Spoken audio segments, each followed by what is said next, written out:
Bushmaster cannons are a shared feature across a wide range of infantry fighting vehicles, from the American Bradley to the Swedish CV-90 to the Israeli Namir, as well as many others. Developed by Hughes helicopters near the end of the Cold War for the Bradley fighting vehicle, the Bushmaster was designed as a versatile weapon capable of engaging light vehicles, infantry, and even tanks or helicopters. Its success turned the gun into a benchmark and, eventually, a standard for autocannons. You'll find it on many modern combat vehicles, and today we're going to talk about the ways you can unlock its full potential. The easiest way to get acquainted with the Bushmaster is through the early M3 Bradley cavalry fighting vehicle, which is armed with the basic 25mm version of the gun. This Bradley typically faces off against mid-Cold War tanks like the Soviet T-54 and early Leopard models. The M3's arsenal includes two types of rounds, APDS and HEI-T. The M791 belt is your go-to choice against tanks, offering good penetration and ballistics even at ranges beyond 700 meters, with APDS rounds that can reliably penetrate the sides of AMX-30s, Leopards, and other Western MBTs. That said, opponents can often survive multiple hits, even to the center of the fighting compartment. You'll need to aim for the weak spots, like the rear ammo racks of the AMX-30, the KPZ-70, or various self-propelled guns. Some tanks, particularly Soviet models like the T-55, are better protected than most. When fighting those, your best bet is to hit their side armor from a perpendicular angle. If that's not possible, go for the cannon, breech, tracks, or engine to disable the vehicle. When engaging light tanks, it's important to remember that the Bushmaster has a lower rate of fire than Soviet 2A-42s or Swiss Ehrlichens. This cannon isn't about overwhelming opponents with never-ending fire. It's more of a scalpel, meant for precise and well-calculated shots. Your easiest targets are lightly armored tanks with small crew compartments, like the Mars 15 or the Object 685. Heavier IFVs and both wheeled and tracked APCs are harder to destroy specifically due to their ability to take punishment.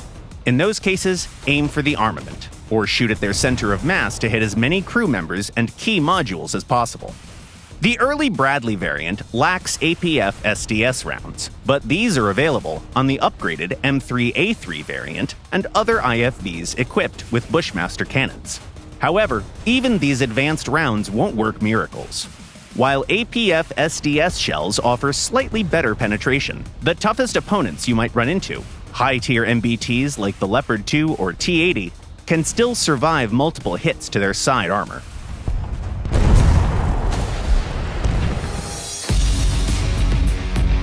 The tactics described here apply to most Bushmaster-armed IFVs, whether it's the Bradley, the British Desert Warrior, or vehicles with larger caliber versions like the 30mm Bushmaster 2 and 35mm Bushmaster 3. The latter stands out for its firepower and is found only on the Danish and Dutch CV-90-35. Its 250-gram APF SDS rounds and 380-gram standard APDS shells are the most hard-hitting in the family. You also have access to API-T rounds that are packed to the brim with explosive filler, although they offer lower penetration. For the most part, differences between Bushmaster-equipped IFVs come down to platform-specific characteristics, which don't drastically change the way you use them in combat. Take the French VBCI-2, for example. Its 30mm gun is mounted in an unmanned turret, so even if an enemy projectile penetrates it, it rarely leads to an instant KO. This setup enables a more aggressive playstyle. You can hide the hull behind cover and then boldly peek out with the turret to disable enemy weapons, despite the possibility of being hit by return fire. The same tactic works on other IFVs with unmanned turrets, such as the Vilkas or Namir. Some IFVs also come with the ability to lock onto air targets. However, Bushmasters lack proximity fuse shells, relying solely on conventional HE rounds. These can still be effective against light attack aircraft and helicopters, provided you engage them at close range. Overall, Bushmaster-armed IFVs are best suited to medium-range combat. They don't have enough firepower for long-range engagements, not to mention that firing multiple shots, as Bushmasters tend to do, will quickly give your position away. And at close range, opponents have time to return fire. Russian MBTs like the T-90M and T-80BVM are especially dangerous. They're tough, with add-on armor on the sides, and can quickly swing their turret around to retaliate. Then there's the special case of tanks like the Leopard 2 that can survive your attacks simply because of their larger crew compartments. To finish them off, specifically target crew positions starting from the driver's seat in the front to the center of the hull. For Western tanks, flanking and attacking from the rear is often the most effective approach. Against Soviet and Russian tanks, it's better to take out their tracks and disable their guns first.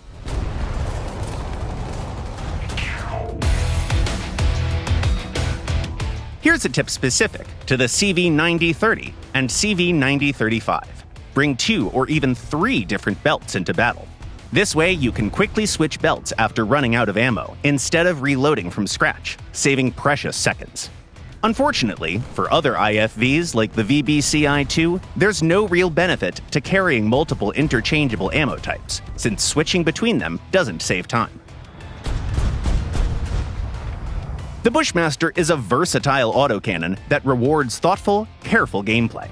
At the same time, light tanks, IFVs, and other combat vehicles equipped with it can perform effectively against enemies of any era or rank. Do you enjoy using vehicles that carry this legendary American weapon?